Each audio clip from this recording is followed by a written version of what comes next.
We have a legal framework, policies and strategies. Our strategies and policies, we have the Egypt's Vision 2030.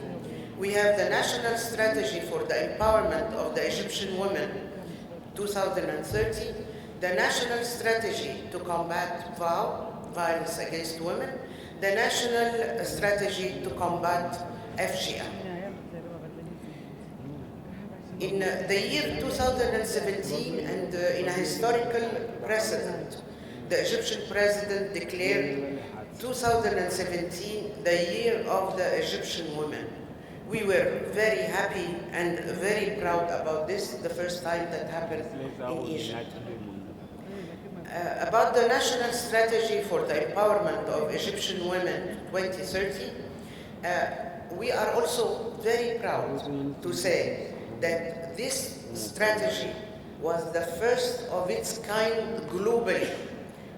The National Council here in Egypt was the first to launch its National Women's Strategy aligned with the SDGs and Egypt Vision 2030. Since then, there are other countries who came, but we were really the leading council. Also, there is the National Strategy for the Empowerment of Egyptian Women 2030 and the National Strategy for the Empowerment of Egyptian Women. Sorry, I have to go quickly because I was told that they would like to finish. So in the decision-making process in Egypt, I just chose some samples. I have to tell you that we reached the highest ever percentage. The highest ever doesn't mean that we are satisfied with what we did. We are still working on it and we will do much better. So we have 25% quota for women approved by the referendum in the upcoming parliament. We have the highest representation in Egypt in the current parliament, which is 15%. I know that by the African criteria, this is not a high percentage, because in countries like Rwanda, it's exceeding more than 60%. But here in Egypt, the previous parliament, the representation of women in the previous parliament was 2%. So this is why we are happy about the improvement that happened. We have the highest quota for women at the local councils, 25%. We have the highest representation in the Board of Administration Prosecution, 5 out of 7. The highest representation in cabinet, 25%. So you see that there is improvement, and I hope that we continue on that path. The campaign, we had a campaign that was led in 2017 to convince women to go for the elections, and we had the referendum. The campaign reached about 3,003,708 and 500 women in all of Egyptian governorates. This is to raise awareness on the importance of women's political participation. We have a women mentorship program, Egyptian Banking Institute with Amwal al-Ghad newspaper and the National Council for Women, and this was the first women mentorship program for leadership and decision-making process. We had at the University of Cairo the first professional masters in gender and development, and this is done in partnership with the Ministry of Planning, Monitoring and Administrative Reform, and with the UN Women and the Cairo University.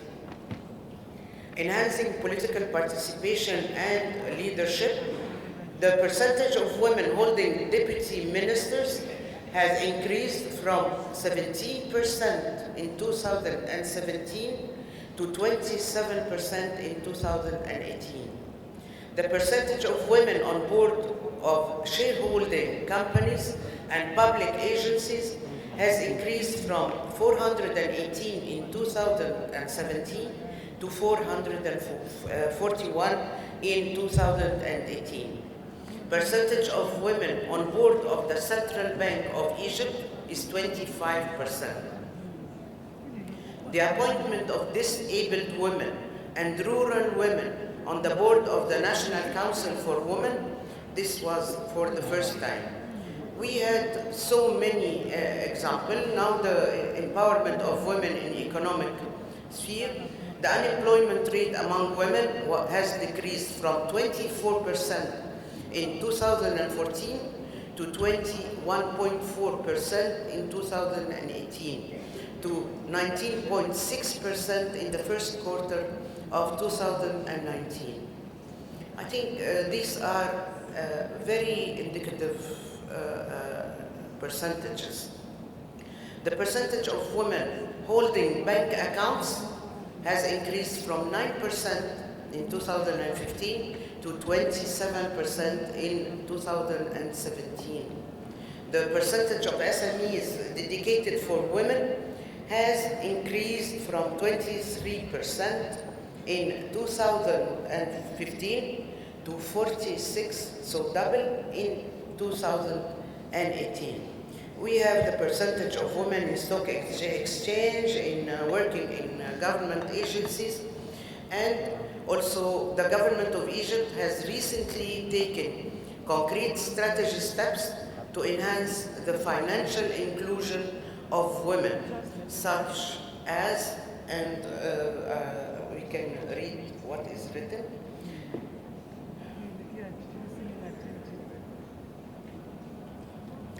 How do we do the empowering of women in economic sphere?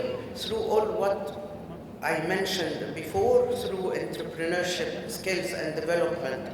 We are working on that at the Business Council. We are ready as well to cooperate and coordinate with any of our sisters and brothers in African countries to continue the empowerment of the African woman in all fields. The empowerment of women in the social sphere.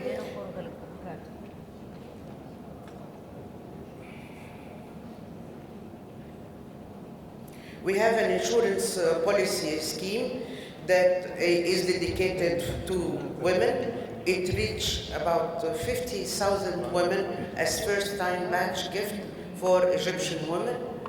And this is done for the women who don't have really means of living. They are not working, they are unable to work. We have an initiative for people with disabilities, and we are launching the first ever reproductive health, family planning, combating violence against women, combating FGM, combating early marriage. We have a program, pre-marital program, called Together program, and in this program we talk to the youth before they get married, and we explain to them all issues that has to be explained. There is also there are efforts to combat breast cancer, and the efforts towards social and behavior change. And we have a very important initiative called the Secret of Your Power campaign, التاء المربوطة in Arabic. This is the sign of feminism in our Arabic language.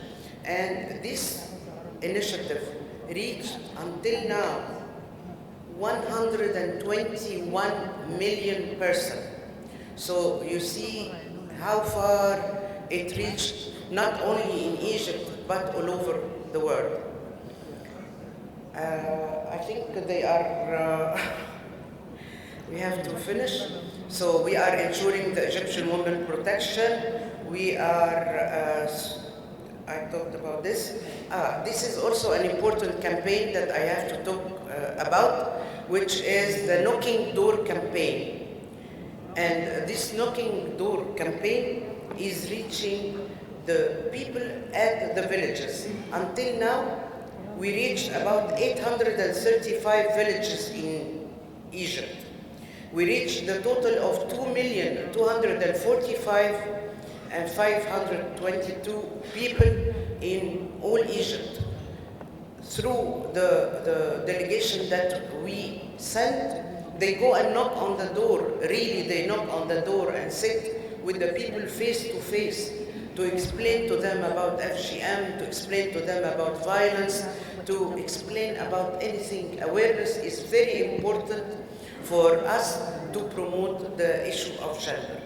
It reached about 1,033,934 women and men 422,046, and it reached 789 children.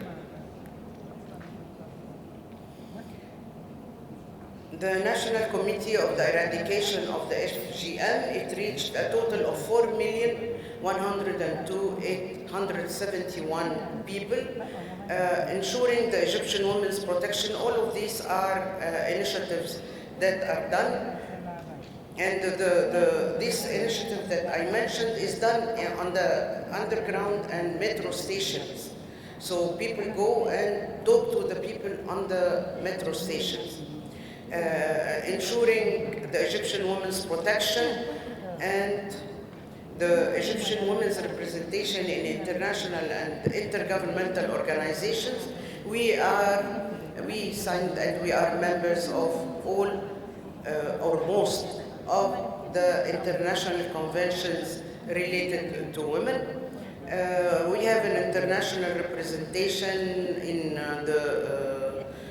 the first branch of network of elected local women in Egypt, which is REFLA, and our governor is representing us there. For the first time in Egypt, we hosted the Africa Ministerial Pre-Consultative Meeting for the 63rd session of the Commission on the Status of Women, which is the CSW. This is the first time that we hosted here in Egypt the African consultation.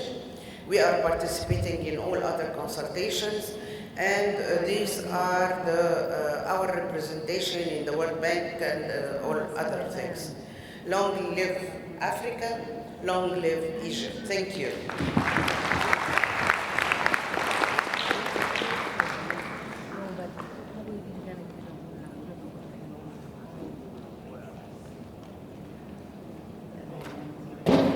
I think we should give a round of applause for the two distinguished women speakers.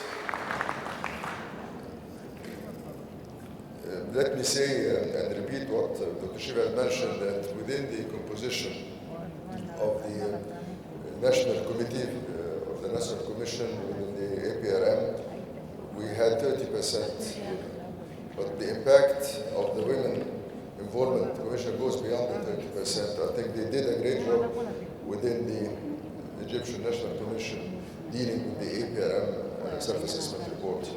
And one of the most distinguished members, of course, of this committee was the president of the Council of Women herself, Dr. Maya Mursi. We are expecting shortly the chairperson of the panel of eminent persons of APRM, but I have to say that, and he's the lead panel member dealing with Egypt, he's the former foreign minister of Nigeria, he's a scholar, he was Under Secretary General of the UN. He has a lot of activities really, but we still have some time for observations, interventions from the floor or questions.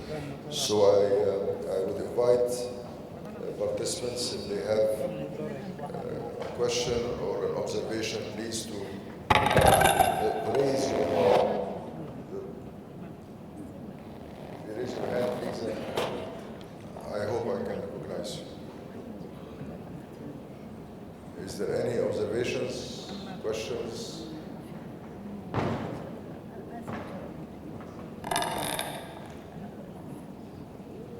There is someone, please. Go ahead, sir. The lights are in my face, I can't see much. Thank you very much. My name is Konstantin Njane from the Republic of South Sudan. Could you raise your voice, please? I'm saying I'm Ponsan Kujale from the Republic of South Sudan. The mic is what?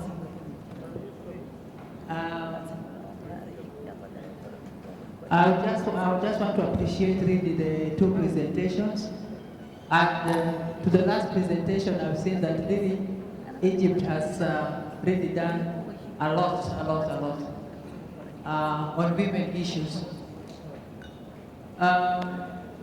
I just wanted to know, because in everything you do, there's a lot of challenges.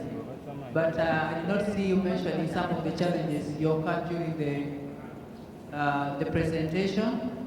And then the other thing also, there was a link you said for this meeting of empowering, for women empowerment. So I just wanted to know the link so that we can get it over and maybe communicate to you. The other thing also, I would like to know, because you mentioned something to do with this health issue, especially on this issue of women with this breast cancer. We know it's a killer disease in Africa and in the whole world, and I've seen that you have worked on that.